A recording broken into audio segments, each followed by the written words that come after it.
You may have heard that there were riots in New Caledonia. Now, you might also ask, what is New Caledonia? And I'm here to help you as someone who has, at best, very basic understanding of these events, but still more of an understanding than you. So, you might ask, what is New Caledonia? Well, this is New Caledonia. It's an island. It's in between New Zealand and Australia and Papua New Guinea. I'm learning this as I go along, just as you are. I knew that it was like around here, but I didn't know exactly where. And it's relatively large compared to like the other countries around it, like Vanuatu, Tonga. Holy shit, this is Tonga? Man, Tonga's like a fucking, like a backyard. I would have thought it was bigger. Anyway, so there's that. Samoa too. Man, this is a country? You can't call this a country, I'm sorry. You cannot call this a country. This is like the size of Epstein's private island. Give me a fucking break. That is not a country. Anyway, so this is New Caledonia. It's a country, or, well, it should probably be a country, but it's actually a French colonial possession still, a territory of France, to use the non-Francophobic term. And it was never like decolonized. It remains part of France. And periodically there are like referendums for independence in New Caledonia. And the independence option has lost them. However, there is some important context to that.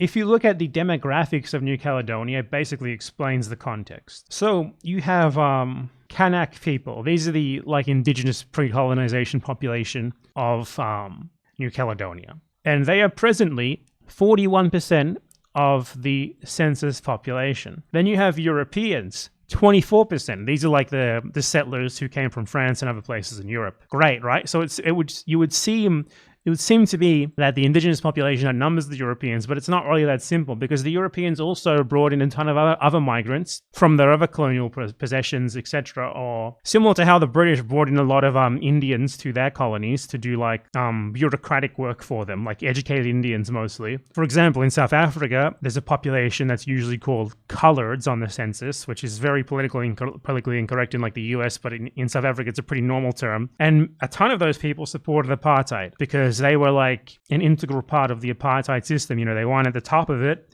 but they were given a privileged position in that system above the people on the lowest level who were black. So many of those people grew to support apartheid. And in New Caledonia, you have a substantial group of people who are not like a majority or anything, not even really that significant, but they basically hold the balance of power when it comes to these independence elections. Like you have people from Tahiti, Vanuatu, Indonesia. These fellas, I don't know what the fuck Wallis and Futuna is.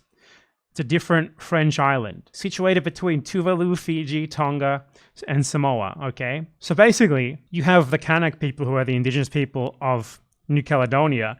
Then you have the Europeans, and then you have a bunch of people who, I'll make it clear, they don't like all or even mostly support, or like, okay, they mostly do support remaining a part of France, but a lot of them don't. But there's enough of them that they hold the balance of power in the referendums. Whenever there's a New Caledonia independence referendum, there's just enough of them that they can sort of swing things in favor of remaining a part of France. And if you look at the map, you can see how incredibly like segregated it is by region. So the northern part of the island is mostly indigenous people, and they all vote for independence.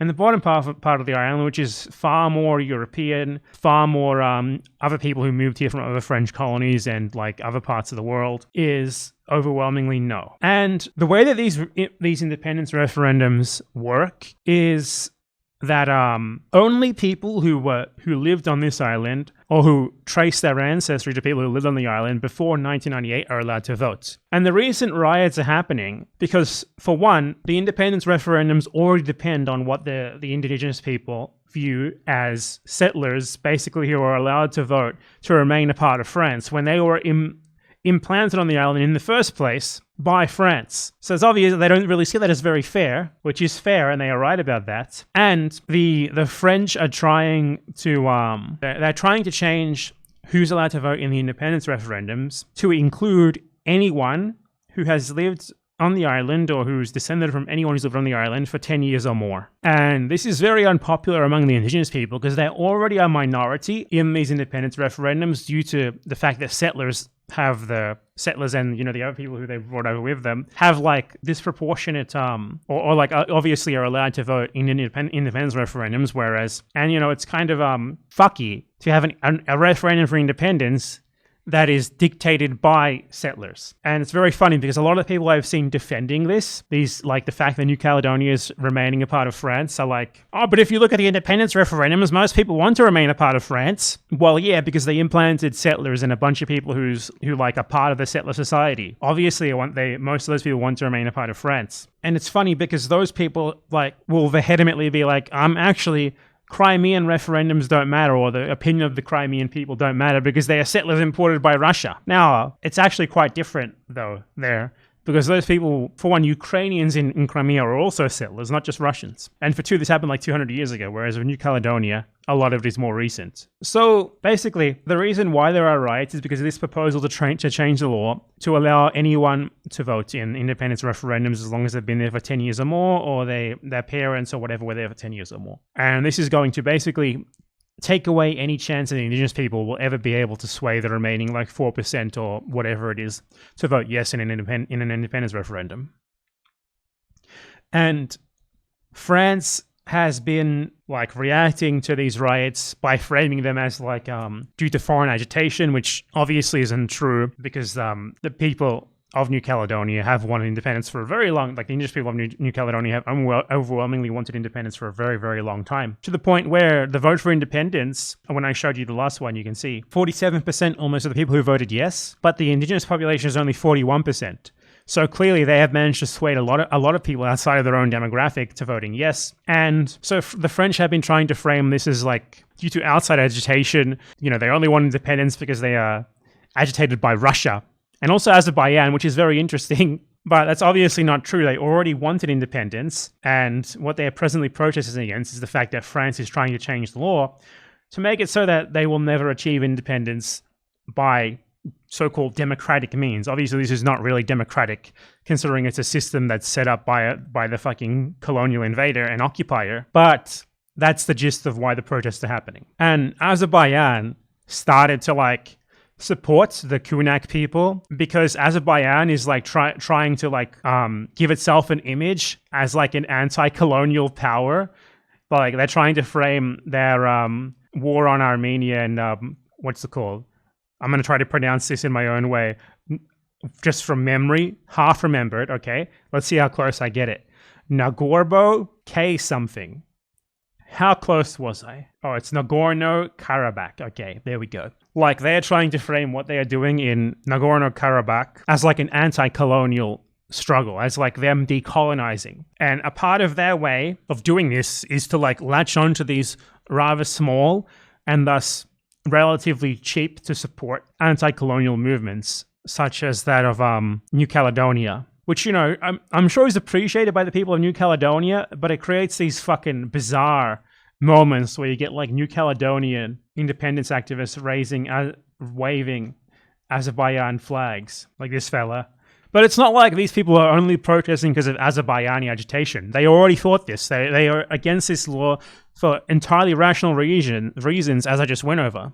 Yet France sees, this Azerbaijani support, and they're like, oh, these protests are only happening because of Azerbaijani agitators, and it's just fucking bizarre. But yeah, so that is what is happening in New Caledonia. It's basically a tale as old as time. 1, settlers are implanted. 2, the settler authority allows a democratic referendum only because they know that they have a demographic advantage that will probably result in the referendum being defeated. 3, the referendum is defeated. 4, the colonizer uses that fact to sort of justify that continued colonization. And 5, then they use the fact that indigenous people continue to advocate against remaining a part of the colonizer's polity as like proof that they are anti-democratic, authoritarian tankies. Tale as old as time. And that's basically what is happening there. And just to address this before anyone brings it up in response to this video, there was a referendum again in 2021, which was boycotted by the yes side. And that is why, as you can see, the yes side only got 2K votes. And the reason for that was that the Kanak people had called for the referendum to be postponed because of COVID. Obviously, a very good reason to postpone it. Yet, of course, the French-aligned authority refused to allow it to happen. So anyway, that is what is happening and has been happening in New Caledonia. It is an indigenous struggle against literal fucking European colonial rule. European colonial rule that is legitimized and held up by implanted settlers and other people who have moved there to be a part of that settler society. That's simple. Now give me your cash.